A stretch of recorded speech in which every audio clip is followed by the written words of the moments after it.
जय श्री श्याम।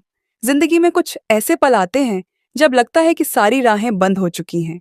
कर्ज का बोझ, समाज का ताना और टूटती उम्मीदें इंसान को अंदर से तोड़ देती हैं। लेकिन तभी एक नाम, एक शक्ति, एक विश्वास का दिया जलता है जो हर अंधेरे को रोशनी से भर देता है। वो नाम है श्री खाटू श्याम जी। हारे का सहारा, भक्तों का प्यारा, जो हर पुकार को सुनता है और अपने भक्तों की हर मुश्किल को आसान करता है। आज मैं आपके लिए लेकर आई हूँ एक ऐसी कहानी जो आपके दिल को छू लेगी, आंखों में आंसू और मन में विश्वास भर देगी। ये कहानी है जयपुर के रमेश की, जिसने 15 साल के भारी कर्ज के बोझ को एकादशी पर बाबा श्याम को अर्जी लगाकर उतार दिया और अपनी जिंदगी को समृद्धि से भर लिया। इसके बाद मैं आपको बताऊंगी कि एकादशी पर बाबा श्याम की अर्जी कैसे लगाएं और मंत्र जाप का संकल्प कैसे लें, ताकि आप भी अपनी हर तकलीफ और कर्ज से मुक्ति पा सकें। जय श्री श्याम। जयपुर के मानसरोवर में रहते थे रमेश शर्मा, 42 साल के, जो एक छोटी सी किराने की दुकान चलाते थे। उनकी पत्नी कविता एक गृहिणी थी और उनके 2 बच्चे, 14 साल की बेटी नेहा और 10 साल का बेटा राहुल, स्कूल में पढ़ते थे। रमेश का जीवन कभी सुखी था, लेकिन 2010 में उनके पिता की मृत्यु के बाद सब कुछ बदल गया। पिता के इलाज के लिए रमेश ने 5 लाख रुपए का कर्ज लिया था और अपनी दुकान को बढ़ाने के लिए 10 लाख का और कर्ज लिया। लेकिन दुकान में मुनाफा नहीं हुआ और ब्याज बढ़ता गया। 2024 तक उनका कर्ज 25 लाख रुपए हो चुका था। हर महीने ब्याज चुकाने के लिए रमेश को 30,000 रुपए देने पड़ते थे, जो उनकी दुकान की कमाई से ज्यादा था। घर का खर्च चलाना मुश्किल हो गया था। रमेश और कविता को रिश्तेदारों और पड़ोसियों के ताने सुनने पड़ते। कोई कहता, रमेश ने गलत फैसला लिया, अब भुगतो।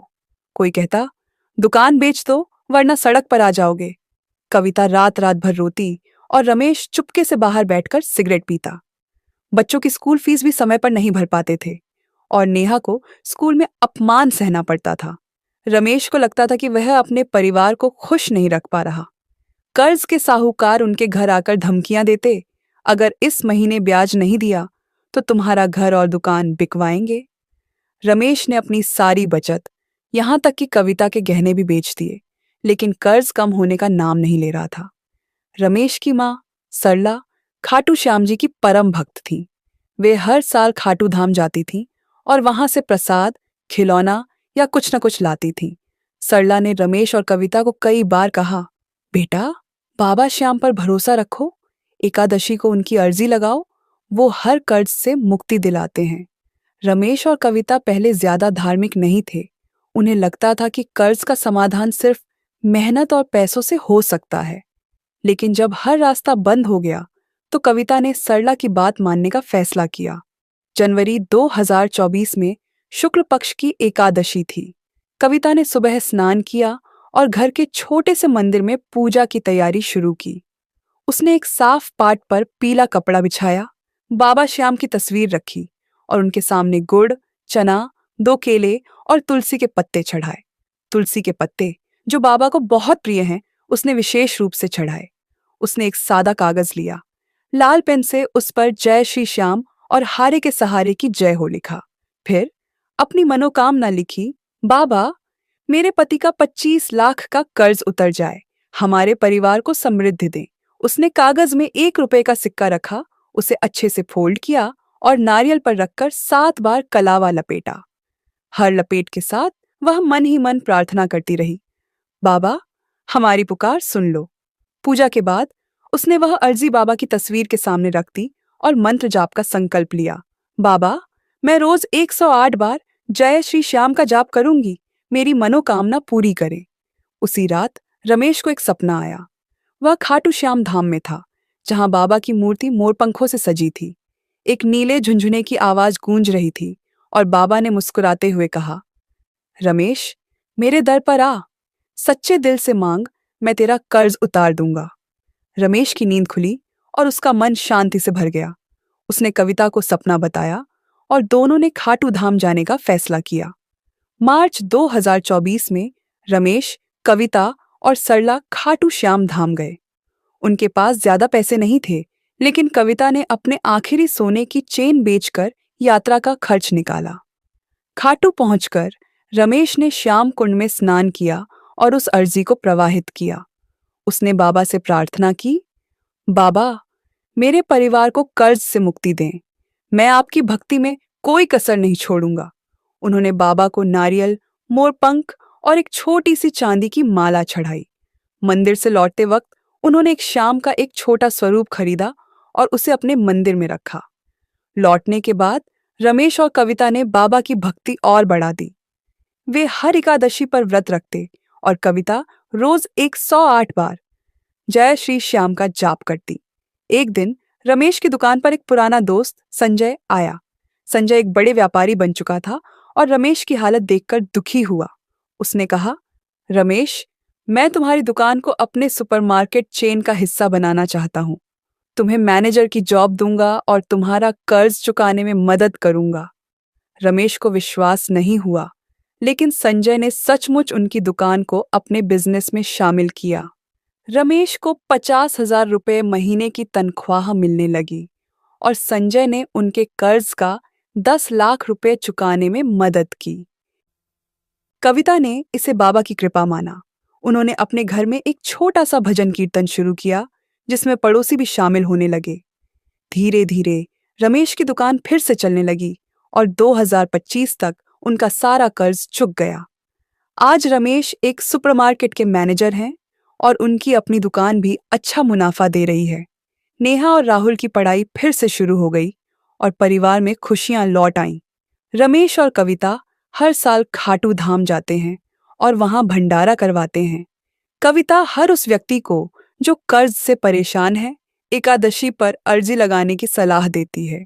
वह कहती है, बाबा श्याम की अर्जी कभी खाली नहीं जाती। सच्चे मन से मांगो और बाबा जरूर सुनेंगे। श्री खाटू श्याम जी, जिन्हें हारे का सहारा कहा जाता है, अपने भक्तों की हर पुकार सुनते हैं और उनकी मनोकामनाएं पूरी करते हैं। एकादशी का दिन बाबा श्याम की अर्जी लगाने के लिए विशेष रूप से शुभ माना जाता है। इस दिन सच्चे दिल और पूरी श्रद्धा से लगाई गई अर्जी कभी खाली नहीं जाती। चाहे आप कर्ज से मुक्ति चाहते हो, संतान सुख की कामना हो, नौकरी में तरक्की चाहिए या कोई और मनोकामना हो, यह विधि आपकी जिंदगी में चमत्कार ला सकती है। यह विधि सरल है, लेकिन इसे पूर्ण विश्वास और शुद्धता के साथ करना जरूरी है। आइए इस चमत्कारी विधि को विस्तार से समझते हैं। सबसे पहले आपको कुछ आवश्यक सामग्री इकट्ठा करनी होगी। आपको चाहिए एक साफ पाट या चौकी, पीला या लाल कपड़ा, श्री खाटू श्याम जी की तस्वीर या मूर्ति, भगवान विष्णु या सत्यनारायण भगवान की तस्वीर यदि उपलब्ध हो, प्रसाद के लिए गुड़, चना, 2 केले और तुलसी के पत्ते, एक दिया, रुई की बाती, घी या तेल, एक पानी वाला ताजा नारियल, लाल या नीला पेन जो अच्छी तरह चलता हो, सादा कागज जैसे कॉपी का पन्ना, 1 रुपये का सिक्का या नोट, कलावा यानी लाल पीला धागा और फूल जैसे गेंदा या गुलाब की माला या डीले फूल। एकादशी के दिन सुबह जल्दी उठकर स्नान करें और साफ शुद्ध कपड़े पहने, जैसे साड़ी, सूट या कुर्ता पायजामा। अगर आप एकादशी का व्रत रख रहे हैं तो व्रत के नियमों का पालन करें, जैसे फलाहार या निराहार रहना। अपने घर के मंदिर या किसी शांत साफ जगह पर एक पाट या चौकी रखें और उस पर साफ पीला या लाल कपड़ा बिछाएं। पीला कपड़ा समृद्धि का प्रतीक है और लाल कपड़ा भक्ति और प्रेम को दर्शाता है। अब पाट पर श्री खाटू श्याम जी की तस्वीर या मूर्ति को सम्मान पूर्वक रखें। तस्वीर को साफ कपड़े से पोंछें और इसे थोड़ा ऊंचा रखें, जैसे किसी छोटे स्टैंड पर। अगर आपके पास भगवान विष्णु या सत्यनारायण की तस्वीर है तो उसे बाबा श्याम के पास रख सकते हैं, क्योंकि बाबा श्याम भगवान कृष्ण के अवतार माने जाते हैं। इसके बाद बाबा के सामने प्रसाद के रूप में गुड़, चना और 2 केले रखें। तुलसी के पत्ते अनिवार्य रूप से चढ़ाएं, क्योंकि बाबा को तुलसी बहुत प्रिय है।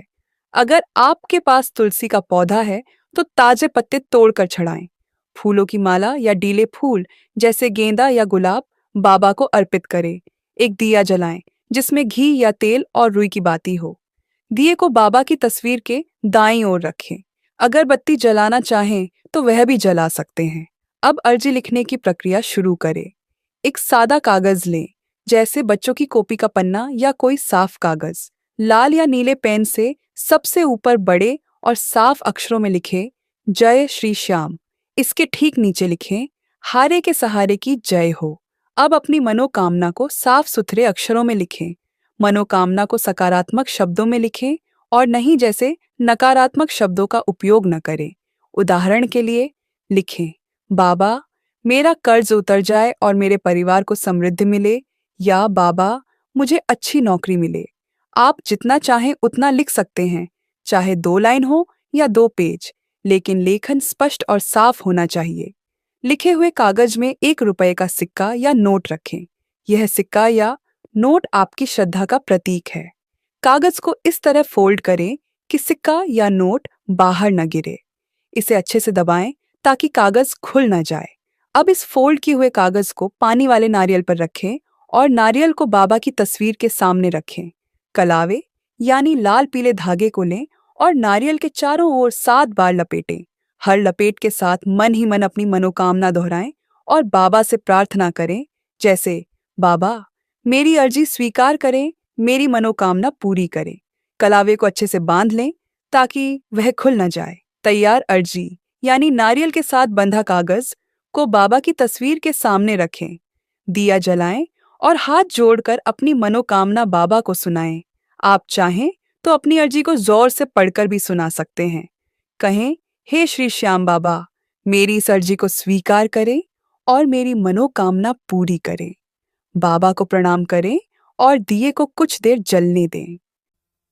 अगर आप खाटू श्याम धाम जा रहे हैं तो इस अर्जी को वहां श्याम कुंड में प्रवाहित करें।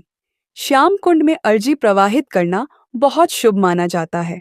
अगर आप धाम नहीं जा सकते तो अर्जी को अपने घर के मंदिर में ही रखें। अगली एकादशी पर नई अर्जी बनाएं और पुरानी अर्जी को किसी पवित्र नदी में प्रवाहित करें या किसी मंदिर में जमा कर दें। जिस पेन से आपने अर्जी लिखी उसे भी मंदिर में रखें और धाम जाते समय साथ ले जाएं। कुछ महत्वपूर्ण सुझावों का ध्यान रखें।